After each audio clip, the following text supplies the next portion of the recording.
خير البرية نظرا إلي ما أنت إلا كنز العطية خير البرية نظرا إلي ما أنت إلا كنز العطية. Assalamualaikum warahmatullahi wabarakatuh. Alhamdulillahirabbil wassalatu wassalamu ala asyrafil anbiya'i wal mursalin sayyidina Muhammadin wa ala alihi wa ashabihi ajma'in, amma ba'd. Apa khabar tuan-tuan, puan-puan yang berada di rumah sekalian? Mudah-mudahan semuanya berada dalam keadaan yang sihat sejahtera. Seperti biasa, di awal program My Hadis Time Rasulullah Suri Teladan ini, saya akan bacakan satu hadis buat perkongsian bersama dengan tuan-tuan, puan-puan. Mudah-mudahan kita boleh beramal dengan hadis ini. Hadis ini menarik juga, diriwayatkan daripada Abi Salam. Kalau sebelum ni kita riwayatkan kisah ataupun hadis tentang Abu Bakar yang meminta doa daripada Rasulullah ataupun zikir yang boleh dia berdoa di dalam solatnya, maka kali ini datang pula hadis daripada Abi Salam yang mana dia pernah mendengar daripada Rasulullah sallallahu alaihi wasallam. Rasulullah bersabda, "Ma min 'abdin muslim yaqulu hina yusbih wa hina yumsi thalatha marrat, raditu billahi rabba wa bil islami dina wa bi Muhammadin nabiyyan wa rasula illa kana haqqan 'ala Allah an yurdihi yaumal qiyamah." Rasulullah sallallahu alaihi wasallam bersabda, dia kata siapa yang menyebutkan 3 kali zikir ni, iaitu hina yusbih, ketika dia pada pagi hari, dan ketika petang hari dia berzikir dengan zikir raditu billahi rabba wa bil islami dina wa bi Muhammadin sallallahu alaihi wasallam nabiyya, maka Rasulullah kata illa haqqan 'ala Allah an yurdihi yaumal qiyamah, melainkan Allah Taala akan redha kepada dia pada hari kiamat. Masya-Allah, hebat hadis ni tuan-tuan, yang kita boleh amalkan zikir ni setiap pagi dan petang. Baik, seperti biasa bersama dengan saya Ustaz Husaini. Ustaz Husaini biasa baca zikir ni? Biasa jugalah. Sebab tu kita beruntung juga sebab kita berada di dalam, kata ada 2 nikmat yang paling besar Allah bagi, nikmat Islam dan nikmat iman. Masya-Allah, betul. Itulah yang kita ucapkan di dalam zikir kita tadi. Baik, kalau sebelum ni tuan-tuan masih ingat lagi, kita pernah membicarakan mengenai tentang kebaikan ataupun keutamaan bersedekah dengan harta yang baik, dengan sumbangan yang baik. Maka hari ini perbincangan akan diteruskan mengenai tentang orang yang berhak menerima sedekah. Tapi sebelum tu, mari sama-sama kita dengarkan dahulu bacaan yang akan disampaikan oleh Ustaz Husaini kita. Silakan Ustaz. Terima kasih Doktor. InsyaAllah tuan-tuan dan puan-puan, jom kita tengok muka surat 46 ayat 273. Apakah pesanan wahyu yang Allah ingin sampaikan kepada kita, insya-Allah. A'udzubillahi minasyaitanir rajim. Lil fuqara'il ladzina uhsiru fi sabilillahi la yastati'una darban fil ardi yahsabuhumul jahilu aghniya'a minat ta'affuf يحسبهم الجاهل أغنياء من التعفف تعرفهم بسيماهم لا يسألون الناس إلحافا وما تنفقوا من خير فإن الله به عليم. Sadaqallahul Azim. Itulah bacaan yang Ustaz Husaini bacakan tadi daripada ayat 273 daripada suratul Baqarah. Ayat ni secara umumnya menceritakan tentang sumbangan yang kita berikan adalah kita berikan kepada orang yang benar-benar miskin, yang uhsiru fi sabilillah, yang tidak mampu untuk yang terhalang kerana usahanya berjihad tu tadi, dan orang-orang yang tak kenal mereka diingatkan dia orang ni orang kaya, tapi sebenarnya dia menahan diri dia minat ta'affufi, menahan dirinya daripada meminta-minta. Dan Allah Ta'ala kata engkau boleh kenal mereka ni daripada bisimahum, daripada sifat-sifat mereka. Jadi seakan-akan Allah Ta'ala menegaskan kepada kita bahawa kita seharusnya beri sokongan juga kepada golongan yang nampaknya orang tak perasan dia sebenarnya memerlukan dan dia pula tidak meminta-minta, maka dalam perbincangan mengenai ayat ini kita akan pilih ataupun kita ada satu hadis yang berkaitan dengan ayat ini juga. Hadis ni adalah hadis yang diriwayatkan daripada Saidina Abu Hurairah. Dinukilkan juga di dalam Quran Multazam ini, iaitu hadis yang terpilih ini bersesuaian dengan ayat yang kita baca pada hari ini. Mari sama-sama tuan-tuan puan-puan kita perhatikan hadis yang diriwayatkan daripada Saidina Abu Hurairah ini. An Abi Hurairah radhiyallahu ta'ala anhu yaqul qala an-nabiy sallallahu alaihi wasallam laisal miskinu alladhi tarudduhu at-tamratu wat-tamratan walal luqmatu walal luqmatan innamal miskinu alladhi yata'affaf wa qara'u in syi'tum ya'ni qawlahu la yas'aluna an-nasa ilhafa. Maksudnya daripada Abu Hurairah radhiyallahu taala anhu, beliau berkata, Rasulullah sallallahu alaihi wasallam bersabda, orang miskin bukanlah orang yang rasa cukup jika diberikan kepadanya sebiji atau dua biji tamar, sesuap atau dua suapan makanan. Tetapi orang miskin ialah orang yang menahan dirinya. Maknanya ada orang miskin tetapi dia menahan dirinya daripada meminta-minta, iaitu Rasulullah berkata, bacalah firman Allah, jika kamu mahu mereka tidak meminta secara paksa kepada orang lain. Hadis ni diriwayatkan oleh Al-Imam Bukhari. Perhatikan hadis ni betul-betul tuan-tuan puan-puan yang dirahmati Allah sekalian. Sebenarnya Rasulullah menceritakan kepada kita ada dua jenis golongan orang yang miskin. Golongan yang pertama adalah golongan yang dia mungkin tidak berkemampuan dan dia pergi meminta kepada orang. Jadi kita tahu dah yang ni sebenarnya orang miskin yang betul memerlukan bantuan. Tetapi yang Allah Ta'ala suruh juga perhatikan, dan orang yang Rasulullah suruh perhatikan juga adalah orang yang miskin tetapi dia tidak meminta-minta kerana menjaga dirinya. Yang ni juga ada perkara yang kita kena perhatikan, perbincangan mengenai tentang sikap orang yang sedemikian, yang mana kita kena bantu sekiranya kita tahu tentang kewujudan orang yang sedemikian, mereka memerlukan tetapi mereka tidak meminta-minta. Perbincangan lanjut mengenai hadis ni akan diteruskan lagi selepas daripada ini. Jangan ke mana-mana. My Hadis Time, Rasulullah Suri Teladan.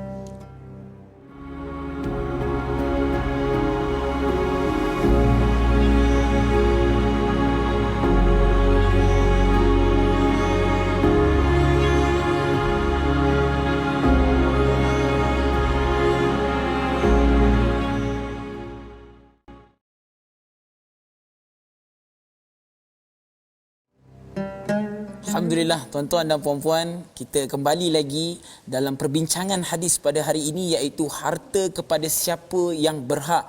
Tuan-tuan dan puan-puan, kita mendengar tadi dua golongan yang di mana harta itu diberikan kepada siapa, doktor, ya? Ya, betul. Dan sekarang ini kita nak pergi pula kepada tokoh perawi yang meriwayatkan hadis tersebut, iaitu tidak lain tidak bukan Sayyidina Abu Hurairah radhiyallahu anhu. Doktor, banyak kali kita dengar Sayyidina Abu Hurairah ni, doktor. Betul. Dan Sayyidina Abu Hurairah ni, kalau tuan-tuan nak tahu juga, kita ulang kaji baliklah, doktor. Mungkin tuan-tuan, mungkin sidang penonton tu mungkin ada yang terlupa kan. Beliau bersama dengan Rasulullah sallallahu alaihi wasallam hanya lebih kurang 3 tahun saja. Maknanya tidak lama, doktor, waktu. Tapi beliau jugalah yang paling banyak meriwayatkan hadis nabawiyah, doktor. Masya-Allah. Baik, saya tambah satu lagi daripada apa yang Ustaz ni dah sebutkan tu tadi. Satu perkara yang saya suka juga mengenai tentang Abu Hurairah ni adalah dari aspek ibadah dia. Yang ni kalau tuan-tuan masih lagi ingat bagaimana ada sahabat yang datang ke rumah Abu Hurairah dan dia bermalam di rumah Abu Hurairah, dan dia perhatikan Abu Hurairah bergile-gile bangun malam. Pada awal malam tu, 1/3 malam tu Abu Hurairah bangun dulu. Kemudian dia kejut pula isterinya dalam part yang kedua. Kemudian yang ke hujung, kalau tak silap saya, anak dia pula. Maknanya mereka ni adalah golongan yang rajin. Abu Hurairah bukan sahaja dia beribadah, dia ajak ahli keluarga dia beribadah. Baik, untuk perkongsian kita pada hari ini, mari sama-sama kita perhatikan slide yang telah kita sediakan mengenai Abu Hurairah, yang mana kisah Abu Hurairah ataupun kisah kematian Abu Hurairah seperti mana yang diceritakan oleh Nafi'. Nafi' ni adalah seorang tabi'in yang tuan-tuan boleh perhatikan dalam slide ni.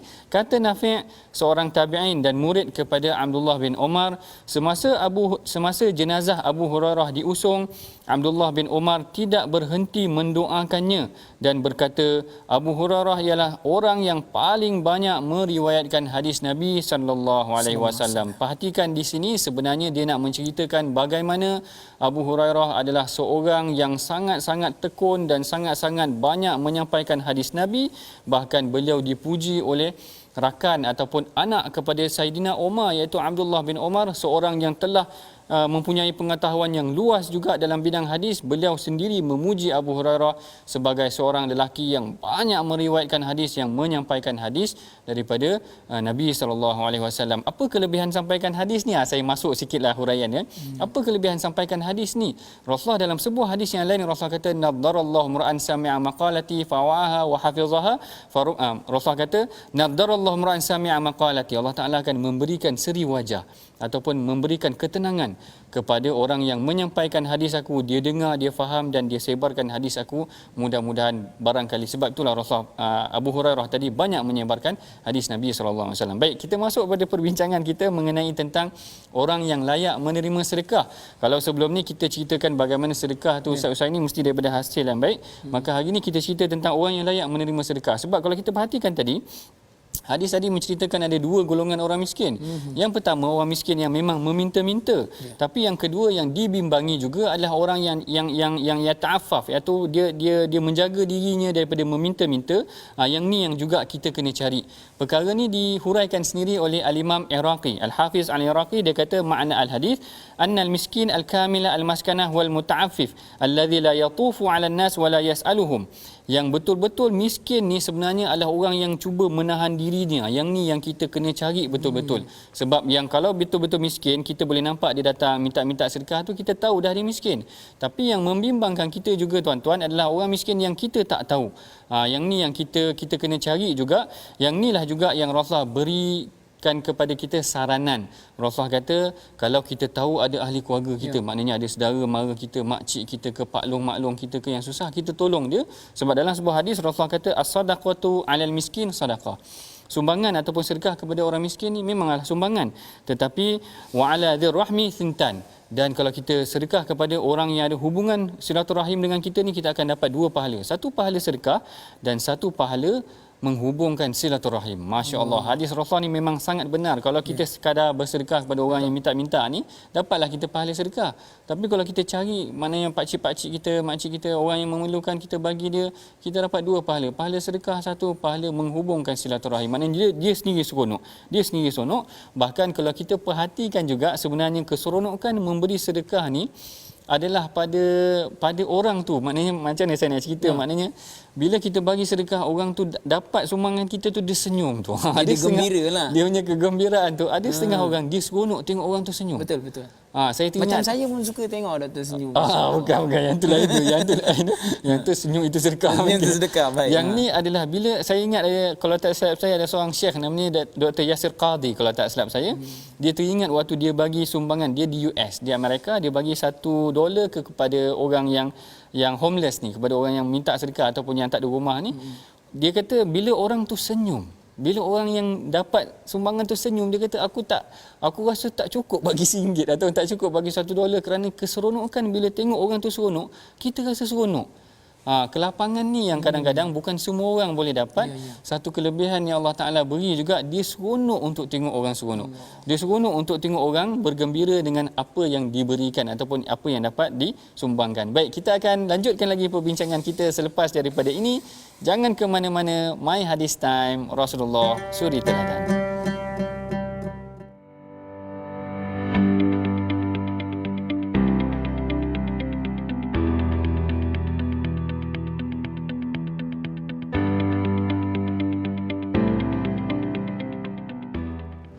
Alhamdulillah, bertemu kita lagi dalam pengajian hadis kita mengenai tentang orang yang layak ataupun orang yang sepatutnya kita berikan sumbangan.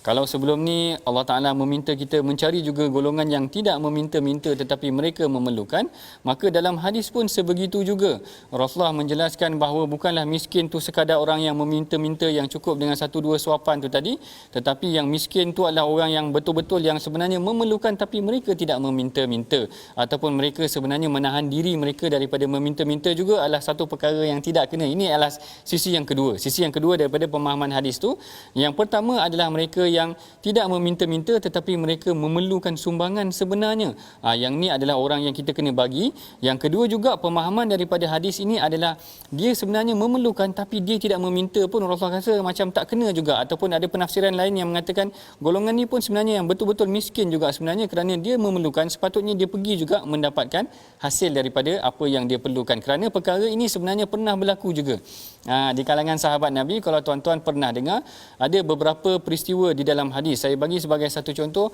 isteri kepada Abdullah bin Mas'ud. Isteri kepada Abdullah bin Mas'ud, dia nak menyumbang Ustaz Husaini. Dia ada sedikit barang yang dia nak sumbangkan, tetapi Abdullah bin Mas'ud kata, kau nak bagi sumbangan kepada orang lain buat apa? Kita sendiri memerlukan. Dia kata, baik engkau bagi sumbangan tu pada aku. Lalu Zainab isteri dia kata, aku tak akan bagi sumbangan ni pada engkau melainkan setelah aku tanya Rasulullah. Jadi dia pun pergi tanya pada Rasulullah. Rasulullah kata sadaqah. Rasulullah kata benar apa yang diungkapkan oleh Abdullah bin Mas'ud tu tadi. Maknanya sebenarnya kita kadang-kadang beri sumbangan kepada orang lain, tetapi kita bimbang orang yang dekat dengan kita sendiri belum dapat sumbangan tersebut. Ini yang kita nak tanya juga Ustaz ini pada hari ini. Ada tak kebarangkalian berlaku orang ni dia suka memberi sumbangan, tetapi sebenarnya mungkin kaum keluarga dia, ada saudara mara dia yang sebenarnya tak cukup juga makan, kalau kita kata pada hari inilah, kalau macam tu. Dia sebenarnya memang ada golongan sebegini, melihatkan kata liat nak mengeluarkan sesuatu tu untuk ahli keluarga. Maknanya betul.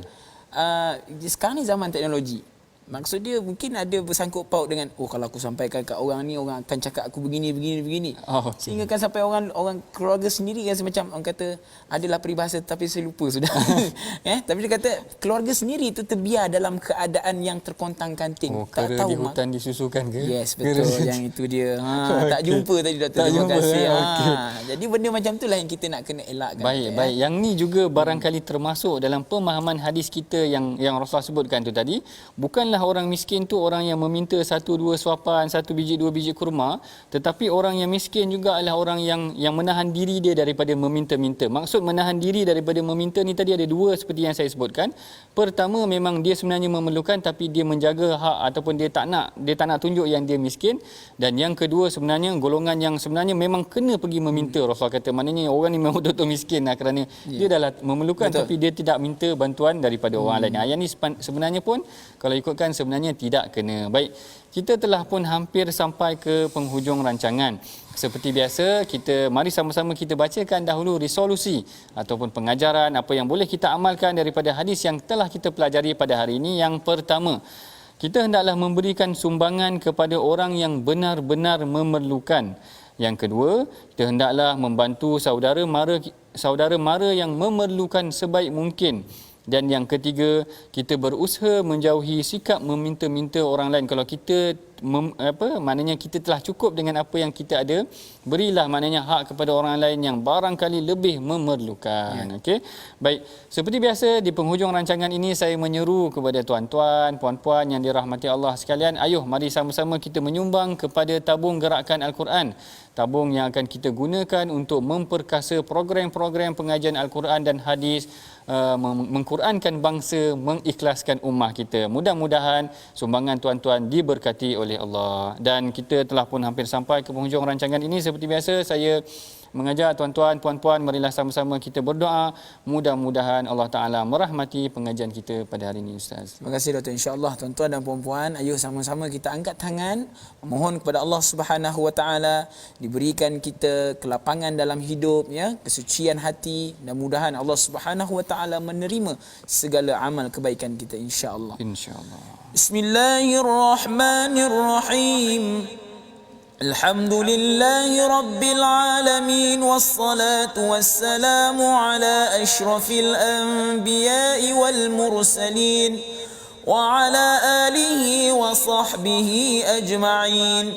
Ya Allah, ya Tuhan kami memohon kepadamu ya Allah, jadikanlah setiap harta yang kami infakkan ke jalan-Mu ini ya Allah diterima oleh Engkau ya Allah.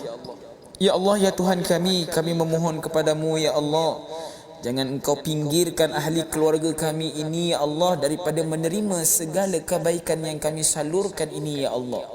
Jadikanlah sedekah yang kami infakkan ini ya Allah menjadi penolong kami di dalam kubur dan di hari akhirat kelak nanti ya Allah. Amin. Ya Allah ya Tuhan kami memohon kepadamu ya Allah, jadikanlah setiap amal kebaikan kami ini diterima oleh-Mu ya Allah, memberatkan mizan kami ya Allah, dan memasukkan kami ke dalam syurga-Mu ya Allah. Amin. ربنا آتنا في الدنيا حسنة وفي الآخرة حسنة وقنا عذاب النار وصلى الله على سيدنا محمد وعلى آله وصحبه وسلم والحمد لله رب العالمين.